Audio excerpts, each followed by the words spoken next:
Kahit wala nang atrasan ng April 30 deadline sa pagpapakonsolidate ng mga jeepney, hindi raw agad manguhuli ang LTFRB pagdating ng May 1. Sa kabila niyan, nanindigan ng ilang tsuper na hindi sila susunod at itatambak na lamang ang kanilang unit sakaling mahuli. Nakatutok si Darlene Kai. Dito ko binuha yung anak ko, pag-aaral, yung mamasada. Dahil ito lang ang alam na pagkakakitaan sa nakaraang 25 taon, nagpa-consolidate na ng kanyang jeepney si Benji. Bago niyan, nagdalawang isip siya. Hindi pa namin naiintindihan nung una, kaya hindi pa kami sumali. Sinabi na mismo ni Pangulong Bongbong Marcos na wala ng extension yung April 30 deadline para sa application for consolidation ng PUVs. Pero sabi ng LTFRB, hindi raw ibig sabihin na simula May 1 ay manguhuli na sila. May proseso po yan. Pag hindi ka nakapag-consolidate, padadalan ka namin ng notice. Pag talagang wala kang magandang paliwanag, then we will issue the order revoking your franchise.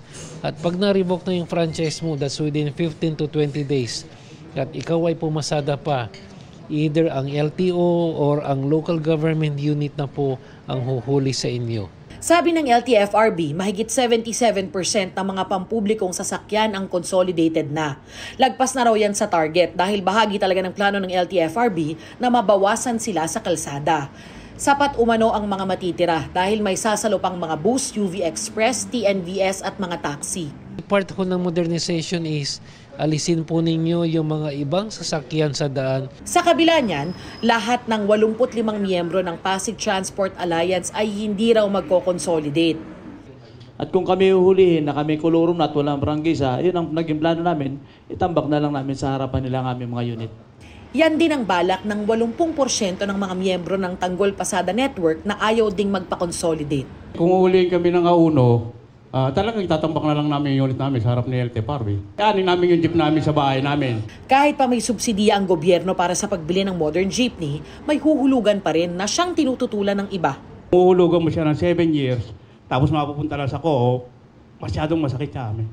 Huwag ho muna tayong tumutol, tulong-tulong muna tayo. Ngayon, pag hindi ho maganda yung kinalabasan nung ito, and the assumption ho, we're always open for a revision. Para sa GMA Integrated News, Darlene Kai, nakatutok 24 oras.